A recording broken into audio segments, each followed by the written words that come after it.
friends, welcome to RG International. I am Jay Sharma, CEO of RG International, and today we're going to talk with the founder of the company, Mr. Rajiv Soni sir. Hello sir. Hello sir हम आपसे actually बहुत सारे सवाल करना चाहते हैं regarding to Finland, but सबसे पहले कि आप रिसेंटली अभी फिनलैंड जाके आए हैं तो उसके रिलेटेड कुछ सवाल पूछना चाहते हैं। आपका ट्रिप कैसा रहा फिनलैंड का? ट्रिप मेरा बहुत ही बढ़िया रहा।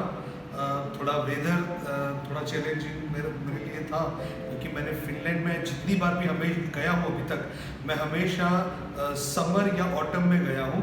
तो ये मेरा पहली बार ऐसा था जो मैं विंटर में गया, तो मेरे लिए काफ़ी नए नए एक्सपीरियंस थे इस बार। जी यस। और हम देख रहे थे, मैं पर्सनली आपको फॉलो कर रहा था, बहुत स्नो है वहाँ पे, तो टेम्परेचर क्या रहता है सर विंटर में?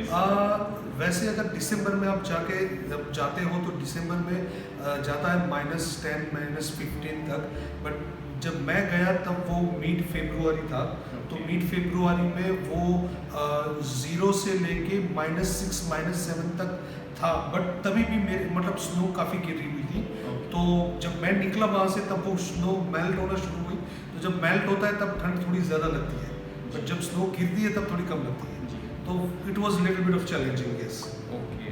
और आई एम श्योर वहाँ पे बहुत सारे स्टूडेंट्स हैं हमारे आरजी इंटरनेशनल के, तो आप उनसे भी मिले होंगे। जी, मैं बहुत सारे बच्चों को मिला। बहुत सारे बच्चों के साथ मैंने काफ़ी क्वालिटी टाइम स्पेंड किया।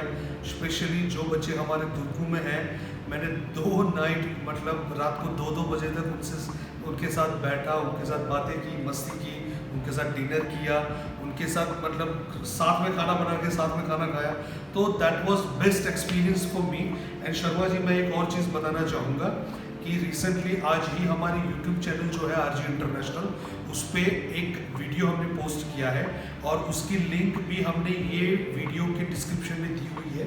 तो जिन्होंने वो वीडियो नहीं देखा है वो ये वीडियो के डिस्क्रिप्शन में जाके वो लिंक पे जाके वो पूरा वीडियो देख सकते हैं। वो तकरीबन ½ एन आवर का वीडियो है, जिसमें सारी इंफॉर्मेशन बच्चों ने हमारे साथ शेयर की हुई है कि फिनलैंड की लाइफ किस तरीके की है, वहाँ की पढ़ाई किस तरीके की है, वहाँ पे जॉब अपॉर्चुनिटीज़ कैसी है, कितना बच्चे पर आवर के हिसाब से सैलरी उनको मिलता है, और किस तरीके की उनकी फ्यूचर में अपॉर्चुनिटीज़ है फिनलैंड के लिए, पीआर होने के लिए, सिटीजन्स होने के लिए।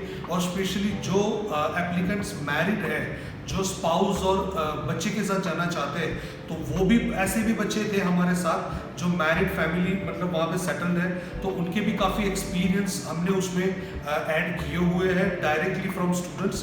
तो वो जाके जो भी फैमिलीज और जो भी स्टूडेंट्स फिनलैंड के लिए प्रोसेस में है या प्रोसेस करना चाहते हैं, तो वो एक बार वो वीडियो ज़रूर से देखें। और आई एम श्योर हमारा 90% काम कम हो जाएगा, क्योंकि आपके क्वेश्चंस जो है उसके 90% क्वेश्चंस के आंसर आपको वो वीडियो से मिल जाएंगे। बिल्कुल सर। और जैसे फ्रेंड्स आप सुन रहे थे राजीव सर को कि आज ही आप आरजी इंटरनेशनल के पेज को फॉलो करिए, यूट्यूब चैनल को फॉलो करिए, आपके सारे जवाब वहाँ मौजूद मिलेंगे आपको। डेफिनेटली। Thank you sir. और सर मैंने सुना है फिनिश गवर्नमेंट बहुत सारे रूल्स में भी चेंजेस ला रही है। हाँ। तो उसके रिगार्डिंग और साथ में ये वीज़ा कैटेगरी को रिलेटेड भी बहुत सारे लोग हमसे सवाल कर रहे हैं कि उनको यहाँ से बी वीज़ा कैटेगरी मिल रही है, क्या डिफरेंसेस है, क्या आप थोड़ा बहुत शेयर करेंगे इसके बारे में? डेफिनेटली जय, बेसिकली ऐसा है कि जितने भी बच्चे अभी तक जितने भी वीज़ाज इश्यू हुए हैं, फिनलैंड के वीज़ा में पासपोर्ट में स्टिकर वीज़ा नहीं लगता है। वो BRP कार्ड आता है, जैसे यूके में होता है, बच्चे वहाँ पे जाके लेते हैं, वैसा फिनलैंड के अंदर direct BRP card, biometric card Finland government direct finish embassy जो न्यू दिल्ली है उसको फॉरवर्ड करती है, और वहाँ से स्टूडेंट के रजिस्टर एड्रेस पे वो BRP कार्ड कुरियर से ब्लू डार्ट और DHL से वो आते हैं। तो उसमें जो टाइप ऑफ स्टूडेंट वीज़ा होता है वो B होता है। B का मतलब ये होता है कि उसमें थोड़े रिस्ट्रिक्शंस होते हैं, और वो रिस्ट्रिक्शंस पढ़ाई और पार्ट टाइम जॉब्स के रिलेटेड नहीं होते हैं, बट वो रिस्ट्रिक्शंस आपको जब PR लेने जाते हो ना, तब वो दिखते हैं कि भाई ये रिस्ट्रिक्शंस की वजह से हमारा टाइम ड्यूरेशन जो था PR के लिए वो थोड़ा लंबा हो गया। ठीक है, मैं थोड़ा डिटेल में समझाता हूँ कि टाइप B का मतलब ये होता है कि जब कोई भी स्टूडेंट फिनलैंड के अंदर पढ़ाई के लिए गया हुआ है, तो उसका टाइप B वीज़ा होने की वजह से जो ड्यूरेशन उसका स्टडी का है शर्मा जी, वो PR के लिए काउंट नहीं होता है। जब उसकी पढ़ाई खत्म होती है उसको पोस्ट स्टडी वर्क वीजा मिलता है 1 साल का। तो वो जब स्टूडेंट से पोस्ट स्टडी वर्क वीजा पे जब वो स्विच करता है तो पोस्ट स्टडी वीजा लेने के बाद उसका टाइप हो जाता है ए। मतलब उस पे पोस्ट स्टडी वर्क वीजा के आने के बाद उसका टाइप ए हो जाने से फिर जितना भी वो 4 साल वो फिनलैंड के अंदर रहता है तो वो 4 साल के बाद वो पीआर या सिटीजनशिप के लिए अप्लाई कर सकता है। ये करंट रूल है, जो अभी तक का रूल है। मैंने काफी यूनिवर्सिटीज विजिट की मेरी ये ट्रिप में जी।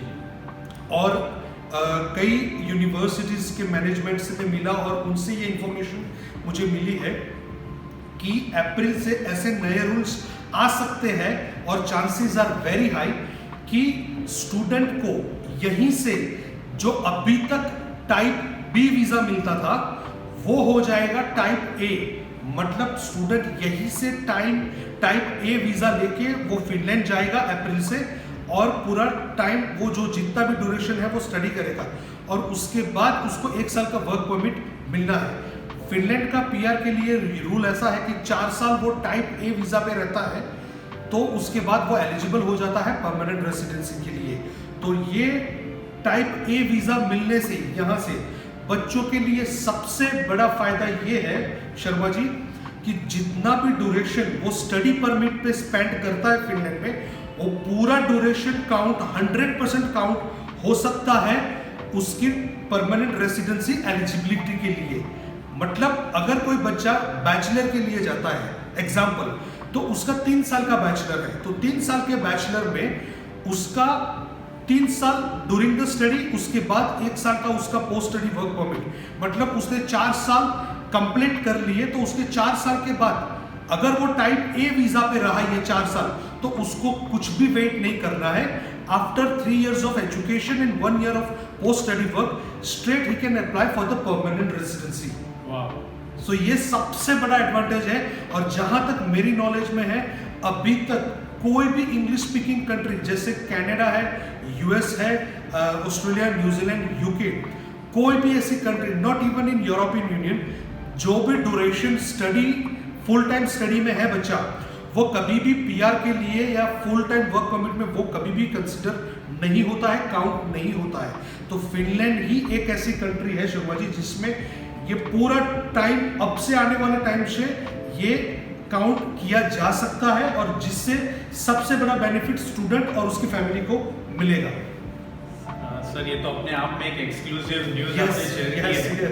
अगर ये इम्प्लीमेंट हो जाता है बहुत जल्दी तो आई गेस ये बहुत बड़ा होना चाहिए शर्मा जी, डेफिनेटली होना चाहिए क्योंकि जिन बंदों से इंफॉर्मेशन मुझे यूनिवर्सिटी से मिली है आई एम श्योर कि 1 अप्रैल से ये इम्प्लीमेंट हो जाना चाहिए। वो हो सकता है 100%, ये ऐसी चांसेस है, बहुत हाई चांसेस है। Great sir, thank you very much, आपने इतना इन्फॉर्मेटिव डिटेल्स दिए।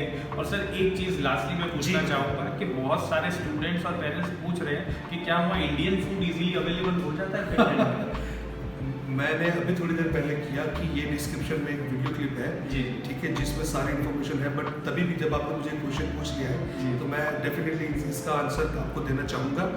दोस्तों हर जगह पे वहाँ पे सब कुछ अवेलेबल है। अपने बच्चे जिनको मैं मिल के आया उसने बोले कि वहाँ पे सब अपने MDH के मसालों से लेके राइस आटा, मतलब अपना राइस से लेके अपने जो रोटी का जो आटा आता है, रोटी का आटा, मतलब हर एक चीज़, मतलब वो अपने गुजराती जो डिशेस कुछ होते हैं, ढोकला, फिर वो पात्रा और मैंगो रस, केसर का, मतलब सब चीज़ अवेलेबल है। और मैंने देखा हमारे बच्चे मतलब हर महीने में समर कैंप में वो काफ़ी एंजॉय करते हैं, आलू पूरी बनाते हैं, समोसा बनाते हैं, मतलब ग्रोसरी स्टोर्स आर अवेलेबल और हर इंडियन ग्रोसरी अवेलेबल है वहाँ पे। एंड डेफिनेटली सब कुछ चीज़ें जो पहले ऐसा हुआ करता था 1, 1.5, 2 साल पहले कि यहाँ से मसाला और कुछ ऐसी ज़रूरीमंद चीज़ें पार्सल करनी पड़ती थी, बट आई एम श्योर अभी वो ऐसे ज़रूरी नहीं है, सब कुछ चीज़ें वहाँ पे अवेलेबल है। और एक चीज़ मैं शेयर करना चाहूँगा शर्मा जी कि LUT यूनिवर्सिटी इन ला पेरेंटा, मैं वहाँ पे विजिट किया तो मैंने वहाँ पे देखा कि LUT में इंडियन रेस्टोरेंट्स यूनिवर्सिटी कैंपस के अंदर है। क्या बात है। यस, यूनिवर्सिटी कैंपस के अंदर इंडियन रेस्टोरेंट अवेलेबल है। तो डेफिनेटली हमारे जितने भी वेजिटेरियन स्टूडेंट्स हैं उनको ये सबसे बड़ा बेनिफिट मिलेगा, क्योंकि वहाँ पे जो फूड की जो कॉस्ट है वो गवर्नमेंट के हिसाब से होती है, सिर्फ €2.70, मतलब €2.70 में you can have unlimited buffet meal. And मतलब आप शाम को भी वहाँ खा सकते हैं, तो मतलब 5-5.5 € में पूरे दिन का आपका अनलिमिटेड लंच एंड डिनर दोनों हो जाता है, और वो भी इंडियन मील। और मतलब बहुत सारी चीज़ें ऐसे डिस्काउंटेड प्राइसेस में अपने स्टूडेंट्स के लिए अवेलेबल है वहाँ पे। बिल्कुल सर, आपने ये बहुत ही एक इम्पॉर्टेंट कंसर्न था स्टूडेंट का फूड को लेके जो क्लियर किया, और पीआर के रिगार्डिंग और अदर बेनिफिट्स के रिगार्डिंग बात की। Thank you very much sir, और आई होप आप इसी तरह और भी इंफॉर्मेटिव वीडियो शेयर करते रहेंगे। Guys, we always recommend everyone to like our page and subscribe our channel। तो आपको हमेशा और सारी इंफॉर्मेशन फिनलैंड के रिलेटेड और बहुत सारे कंट्रीज जो हम प्रमोट कर रहे हैं, सब कंट्रीज के लिए आपको रेगुलर इंफॉर्मेशन मिलती रहेगी। और आप मतलब we will do our level best to make your life easy. And definitely बच्चे काफ़ी खुश हैं, और we are all looking forward all of you guys to at least visit our office once. तो जो भी आपके डाउट्स हैं, शायद शर्मा जी या शायद मेरी एंटायर टीम आपके लिए अवेलेबल रहेंगे आपको हेल्प करने के लिए। And we are looking forward to see you in person. हमारी सारी कॉन्टैक्ट डिटेल्स नीचे दी हुई है, तो डेफिनेटली आप नोट डाउन करना ना भूलें।